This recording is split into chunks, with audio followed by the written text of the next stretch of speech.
Financial and energy செக்டரில் இருந்த boost இன்னைக்கு market நல்ல பாசிட்டிவ் க்ளோஸ் கொடுக்க வச்சிருக்கு. 23/5/2020 வாரத்தோட கடைசி நாள் இன்னைக்கு இந்திய பங்கு சந்தைகள் பாசிட்டிவாக க்ளோஸ் ஆயிருக்கு. அதை பற்றி தான் நம்ம டீட்டெயிலாக பார்க்க போகிறோம். நான் உங்கள் ஃபின்நெக்ஸ்ட் இந்தியா சதீஷ். வாங்க வீடியோக்குள்ளே போகலாம். இன்னைக்கு மார்னிங் கேப்பில் தொடங்கின மார்க்கெட் கண்டினியூவாக அதை தக்க வச்சுட்டு தான் சொல்லணும். க்ளோசிங்கில் 769 புள்ளிகள் ஏற்றத்தில் 81,721 சென்செக்ஸ் க்ளோஸ் ஆயிருக்கு. நிப்டி 243 புள்ளிகள் ஏற்றத்தில் 24,853 க்ளோஸ் ஆயிருக்கு.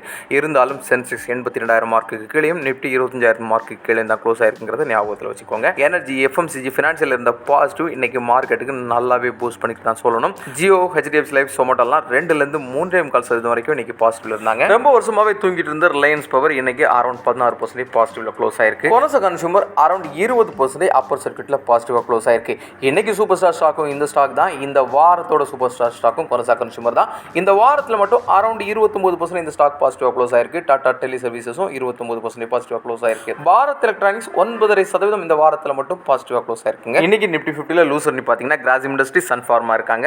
ரெண்டுமே 0.5% 2% டவுன்ல இருக்கு. இந்த weekly top loser Grasim industries around 5.8% லூஸ்ல நெகட்டிவ்ல க்ளோஸ் ஆயிருக்கு. இன்னைக்கு மார்க்கெட் ஓபன் ஆன உடனே அரௌண்ட் 65% பிஎஸ்சி ஸ்டாக் டவுன்ல பார்த்திருப்பீங்க. இந்த ஸ்டாக்ல இன்னைக்கு பேனிக் செல்லிங்லாம் எதுவும் கிடையாது. ஃபண்டமெண்டலா இந்த ஸ்டாக் ஏற்கனவே சொன்ன மாதிரி இன்னைக்கு போனஸ் ரெக்கார்ட் டேட். அதனால ஏற்கனவே ஒரு ஷேரை ஹோல்ட் பண்ணிட்டு இருக்கவங்களுக்கு 2 ஷேர் இன்னைக்கு போனஸா கொடுக்குறாங்க. ஸோ அரௌண்ட் 7,000 ரேஞ்சில் ட்ரேட் ஆயிட்டு இருந்த இந்த ஸ்டாக் 65% டவுன்ல ட்ரேட் ஆயிருந்துச்சு. தங்கத்தை பொறுத்தவரை டே டு டே போக்கு காமிச்சிட்டு இருக்குன்னு தான் சொல்லணும். இன்னைக்கு 24 கேரட் தங்கம் 1 கிராம் 9,753 ரூபாய்க்கு ட்ரேட் ஆயிட்டு இருக்கு. 22 கேரட் நகை தங்கம் 1 கிராம் 8,940 ரூபாய்க்கு ட்ரேட் ஆயிட்டு இருக்கு. இன்டர்நேஷனல் மார்க்கெட்ல ஒரு அவுன்ஸ் தங்கம் $3,351 ட்ரேட் ஆயிட்டு இருக்கு. நேற்றுக்கு ரொம்ப அதிகமான விலை ஏற்றத்துல ரெக்கார்ட் ஹை அடிச்சிருந்த பிட்காயின் இன்றைக்கு $1,08,000 ட்ரேட் ஆயிட்டு இருக்கு. ஏற்கனவே பிட்காயின் இருக்கக்கூடிய பாசிட்டிவ் நியூஸ் திரும்பவும் ஒரு ஹையை கொண்டு போறதுக்கு சான்சஸ் ரொம்ப அதிகம். டாலருக்கு எதிராக இந்தியன் ரூபி இன்றைக்கு 85 ரூபா 37 காசுகளில் க்ளோஸ் ஆயிருக்கு.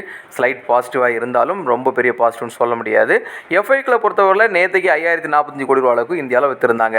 கண்டினியூவாக வாங்கிட்டு இருந்தவங்க லாஸ்ட் 4-5 டேஸாகவே செல்லிங்கில் இருக்கிறாங்க. இன்னைக்குள்ள ரிப்போர்ட் இந்த நேரம் வரைக்கும் வரல. ஒன்ஸ் வந்துச்சுன்னா நான் அதையும் அப்டேட் பண்ணுறேன். பொதுவாகவே ட்ரேட் பண்ணுறவங்க மார்னிங் மார்க்கெட் ஸ்டார்ட் ஆன டைம்லேருந்து ஈவினிங் வரைக்கும் அதில் ஸ்பெண்ட் பண்ணுவாங்க.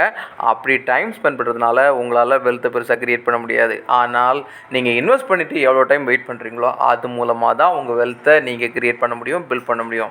ஸோ இன்வெஸ்ட்மெண்ட்ங்கிறது ரொம்ப ரொம்ப சிம்பிளான விஷயம். இன்வெஸ்ட் பண்ணுங்க, அதுக்குள்ள டைம் கொடுங்க, நிச்சயமான வெல்த் கிரியேட் பண்ணுறதுக்கு சான்சஸ் ரொம்ப அதிகம். அதனால தான் நாம எப்பவுமே சொல்கிறோம், வெறும் $100 stock market, mutual fund, ETF டிஜிட்டலுக்குள்ள இன்வெஸ்ட் பண்ண முடியும். இந்த மாதிரிப்பட்ட சிம்பிளான இன்வெஸ்ட்மெண்ட் இருக்குங்கிறது எல்லா மக்களுக்கும், அதுவும் குறிப்பாக யங்ஸ்டர்ஸ்க்கு ரீச் ஆனவங்க தான் நம்ம டே டு டே இந்த வீடியோவை போஸ்ட் பண்ணிட்டு இருக்கோம்.